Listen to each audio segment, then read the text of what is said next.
Hello guys, good morning, magandang umaga sa inyo lahat, magandang tanghali, magandang gabi. Wow!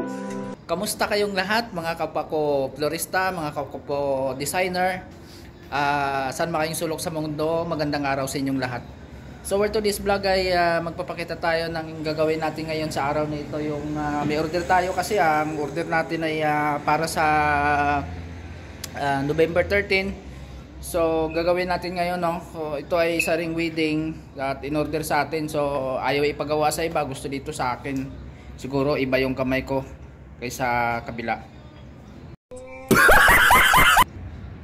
Pero bago ang lahat mga kapwa ko florista, mga kapwa ko designer at mga kapwa ko OFW, magtsikahan muna tayo bago ako magsimula sa trabaho ko, no? So nandito ako ngayon sa labas ng aking trabaho at mag-isa lang ako.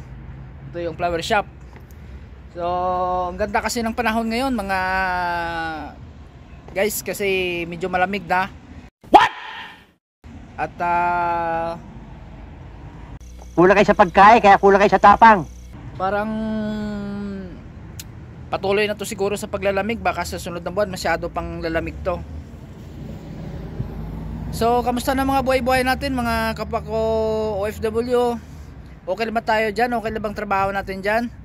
Sana okay lang kayong lahat at kaya lang sa araw-araw na trabaho natin, no? So today kailangan nating magsimula ulit sa trabaho natin, no? So hindi tayo nakapag-upload ng mga ilang days kasi ngayon nga busy tayo at wala tayong masyadong time sa pagbablog. Kaya ngayon may oras tayo kahit papano. So maraming salamat din po sa mga nag-subscribe sa YouTube channel ko, lalong-lalo na sa mga subscriber ko. Maraming salamat sa inyo. Sana patuloy nyo pa rin akong suportahan sa YouTube channel ko. Yun lang po mga kapwa ko florista, mga kapwa ko designer, mga kababayan ko. Maraming salamat sa inyo. So papasok na tayo sa loob at ipapakita ko sa inyo yung gagawin ko ngayon. So ito guys yung gagawin ko ngayon, no? Ito yung styro. So ito yung gagawin natin, no? 5 piraso yan, no? Gagawin nating long and low. So ito yung mga bulaklak nya. So fresh ito, no? Ay artificial, fresh artificial ito. So gagawin na natin. So maraming salamat muli sa inyo, no mga kapwa ko OFW. Maraming salamat sa inyo at magandang araw sa inyong lahat. See you in my next vlog.